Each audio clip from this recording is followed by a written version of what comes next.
Welcome back to episode 26 of Project Ozone 2 Kappa mode, and it's time to build our first big reactor. Before that capacitor fills up entirely, I want to see just what RF partic we get out of it. So down here, I decided to build a big reactor, or at least mostly build it, just to keep all the boring parts away from the camera. So what have we got here? We've got a 7x7 cube. And around here, although we may not use them, I've got a computer port, a RedNet port. We have two access ports, one input and one output. They have different modes. A lot of confusion from people trying to actually use one for both purposes. Don't do that. Just one input, one output. And on top, we've got this arrangement. So what have we got here? We've got 4 columns of fuel rods, and they took all that uranium that we're getting from our lasers. On top of those, we can put control rods. Okay, and in the middle, the power tap. Okay, not enough controllers, requires at least one. So we need to make that final block. Where is the controller? Let's head up. Controller.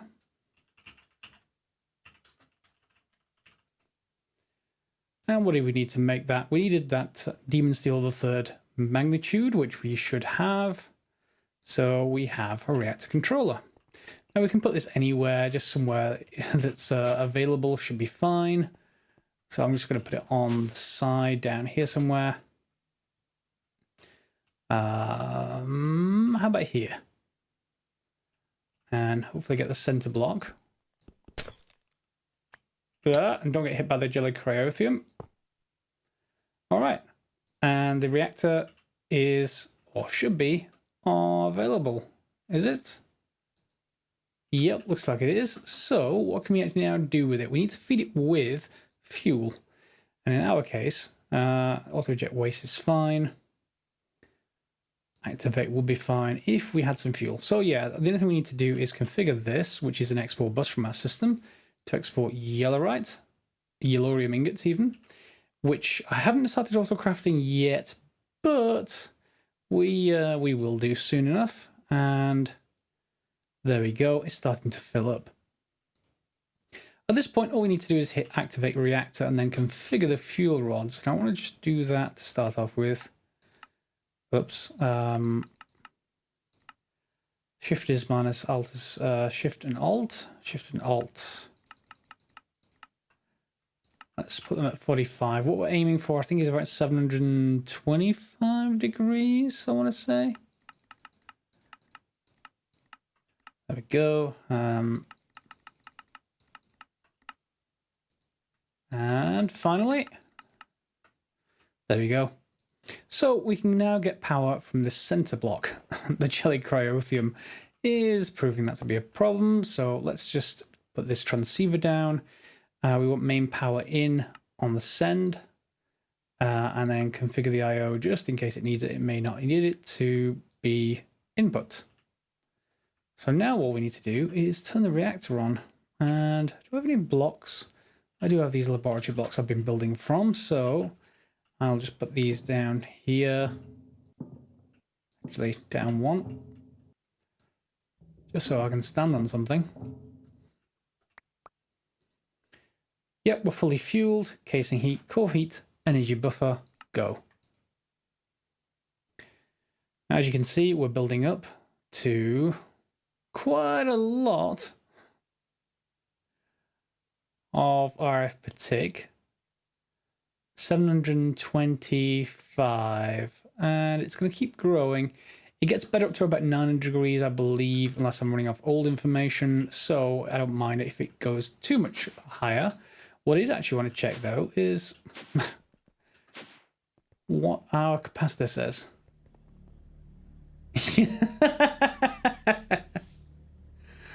Yes, so that's an improvement around 70k RF partic. We saw it on the reactor controller panel.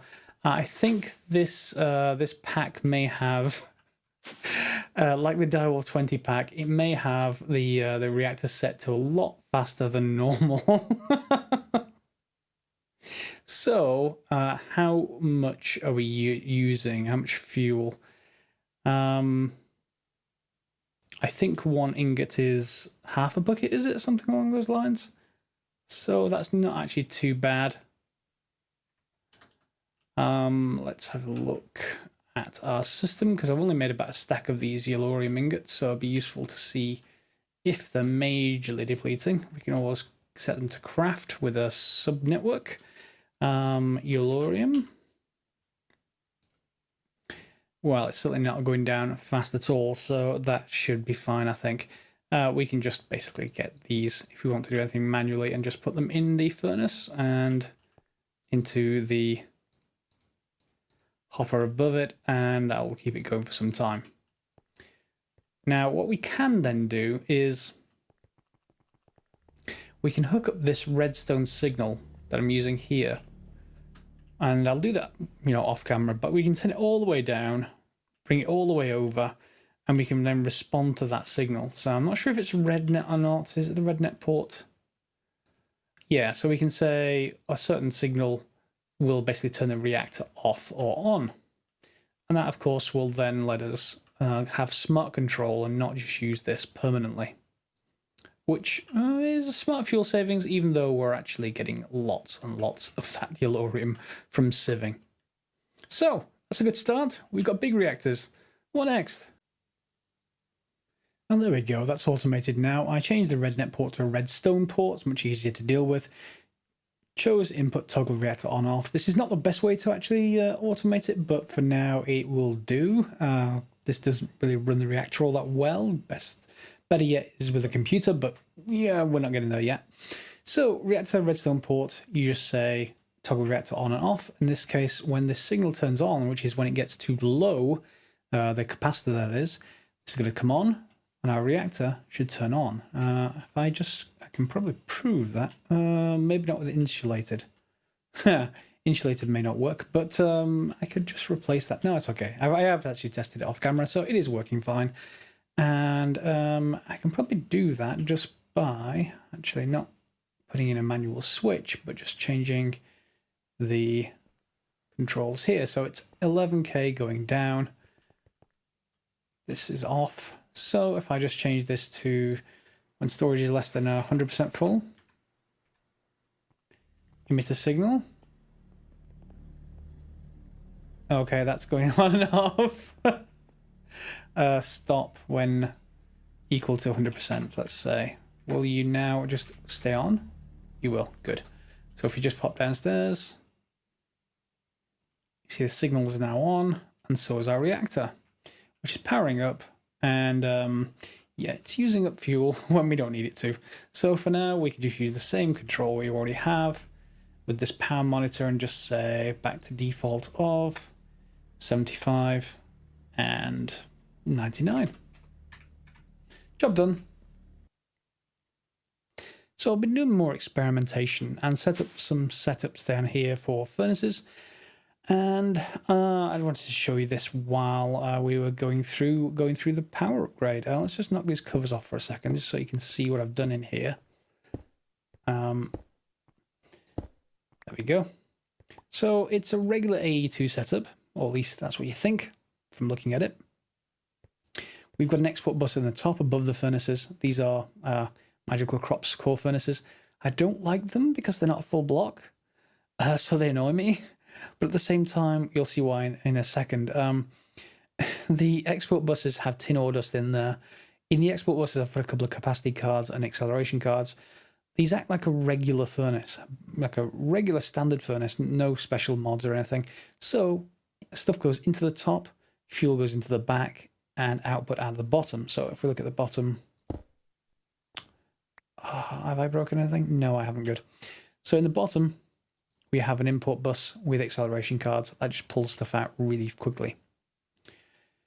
Top one says import tin, import tungsten and nickel. And these things process so fast that I'm not even sure the system can keep up. They are ridiculously fast. And what I was hoping to do was use these, because these have upgrades. We can put in fuel efficiency upgrade and advanced oil processing upgrade. But to be honest, if I want to process ores, and I actually mean ores, so like for example, yeah, so let's say nether redstone ore, or nether coal ore, or osmium ore. Those will need the doubling upgrades of these. However, the dust we're getting have already gone through kind of the doubling process, if you like, by being turned into dust. So all we need is a fast furnace, which is exactly what these are. I just don't like the looks of them as a furnace. If they were Botania flour, I could understand, but these are actually a furnace. So through my objection, I'll still use them anyway. They are so fast that it's ridiculous. Do we have any dust left? They ripped through all the available dust. Yeah, let's just grab this ardite and you'll see what I mean. I don't need to actually export this into the system, but click, done. That is what happens to full stack as well. So it's stupid and really, really good. So I've just enclosed them for now, and I may well add an 8th because, and you wonder if you wonder why there's 8. Again, because of AE2's networking system. So if we knock these covers off the end, you'll see a bit more what I've done. What I've done is use P2P, or point-to-point, to get all these channels over here. If you remember this setup, it uses 2 of 8 channels on this particular line. I could run more lines out, and I could run dense cable out to get more than 8 channels. We could also use a workaround with another mod to not need, input buses and export buses. But to be honest, I'd like to have the whole system working on AE2 as much as possible whenever I don't need this workaround, with these. Whenever I don't need that, I will happily do it. So what I've actually done is put a P2P ME on this dense cable. And you take a memory card, you shift right click it, right here on this panel. Then you just run a regular cable. This is just regular smart cable. You see it's got 4 channels used. Okay, so that is a P2P point up there. And it's this one, it's that one at the back, and this one. So this is kind of like a backbone. Okay, it's only carrying 4 channels. However, all that's actually doing, it's not really 4 channels as you think of them. It's extending all 32 of this all the way over to that block without using dense cable all the way down, which would be more expensive. So as you can see, 21 of 32 channels are in use, but from this point onwards, and obviously we can only do 32 channels, from this point onwards out, only 4 channels are in use. So you can use much cheaper cable. I could add many more things down there using more P2P points, but I don't actually need them. Remember that P2P points, when you use this extension like this, it's one source, so this is the source in this case, to many destinations. So in this case, I've got 1 to 3, which is why there's 4 channels in use. You also can't daisy chain them. You can daisy chain subnetworks, and we will get into doing that when I get to the server room build. But until we get to the server room, for now, either this kind of setup where you got P2P, or this kind of setup where you're providing like maybe all the dust into a subnetwork and getting all the stuff back out, or having it present to the rest of your network like this.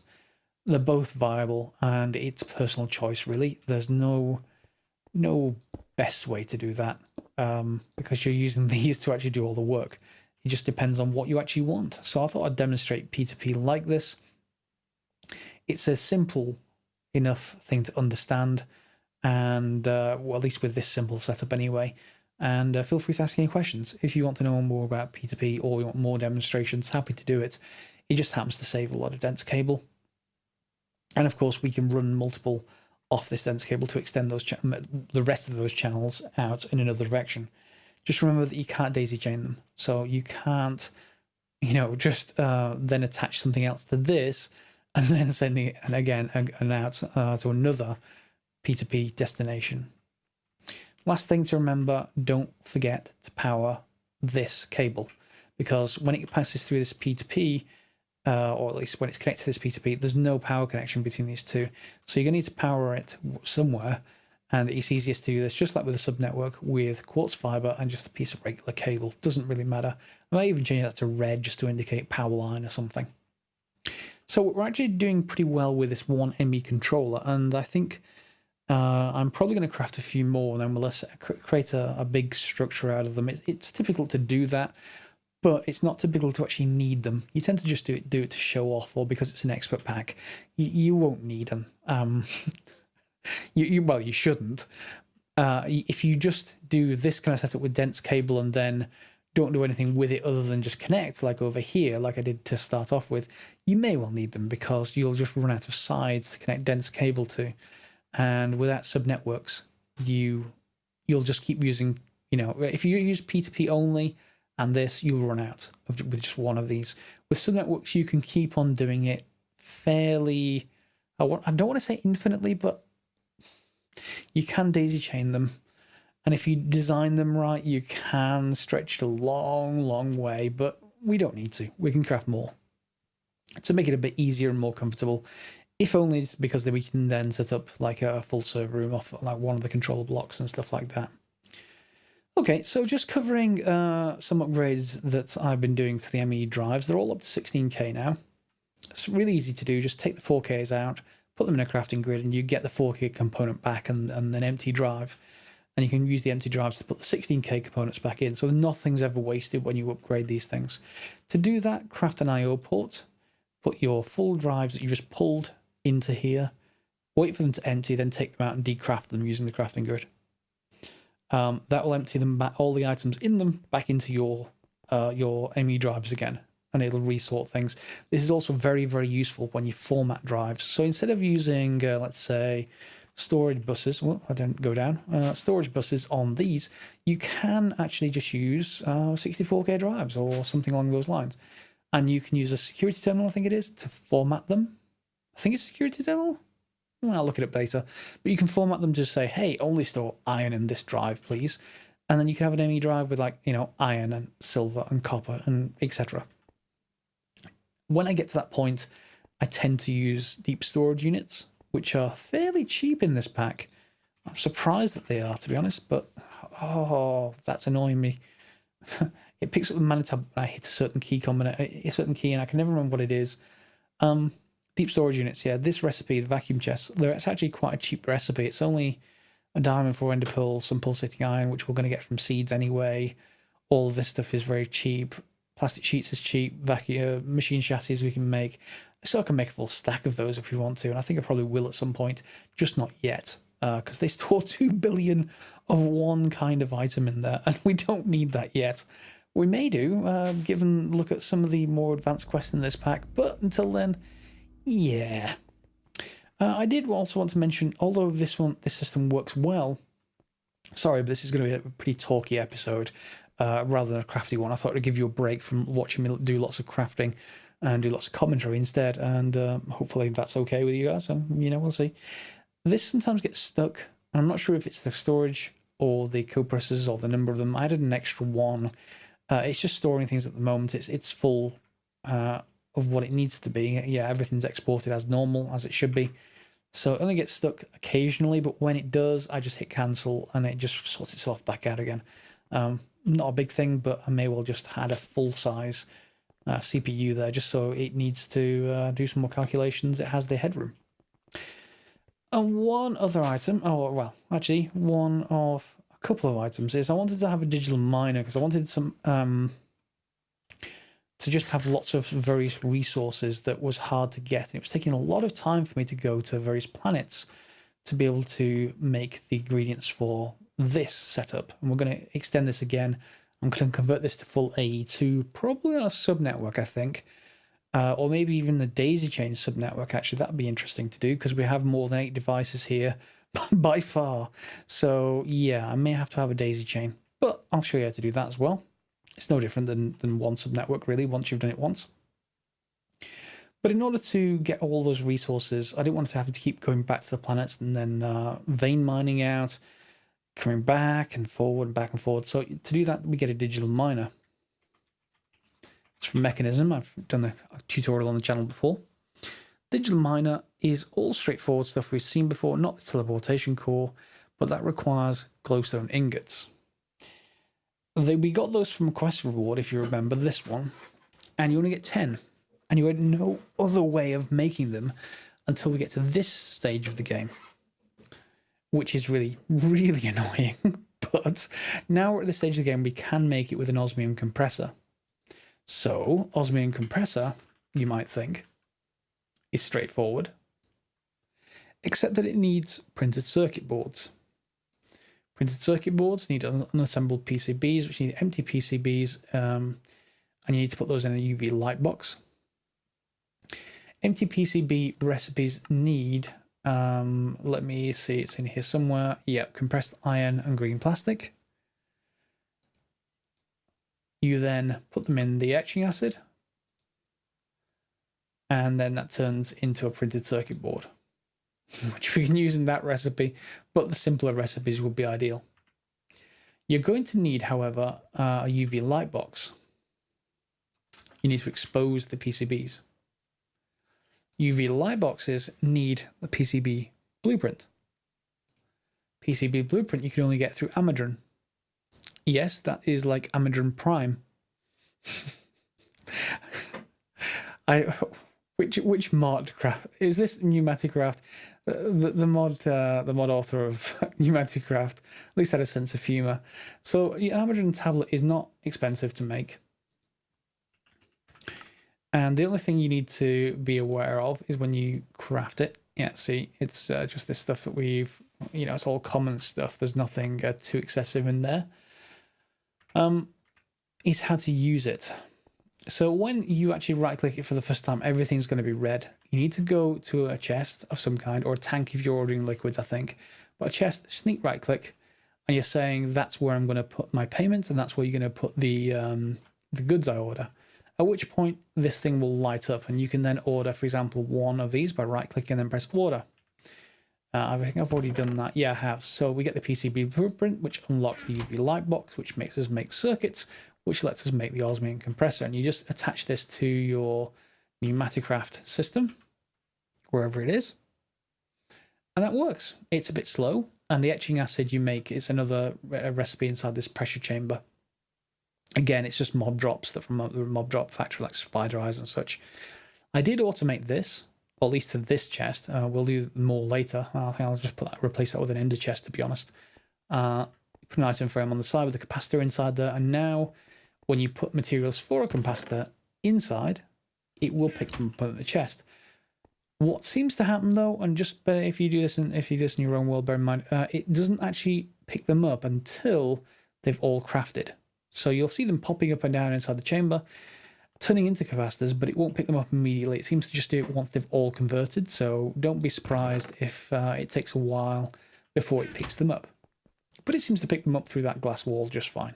So we can just hook this up to the system, put this be an interface of some kind, well, just an interface actually, that would do the job, and an ender chest, or even just a pipe of some kind going back to the interface and auto-exporting. So that will be seen in by the system as auto-crafting essentially, and this whole thing will then be automatable. And maybe I might need two chests because I may run out of spaces for item frames. That's the downside to a Hopper Hock. I think one of the viewers wrote in and said there's another mod that does it as well, so I will have a look at that comment once I remember who it is, and maybe automate that with a different system, but it will let us automate. And I could probably rip this down now and replace and just say send all the iron ore dust and the gold dust down there as well, which is good space saving.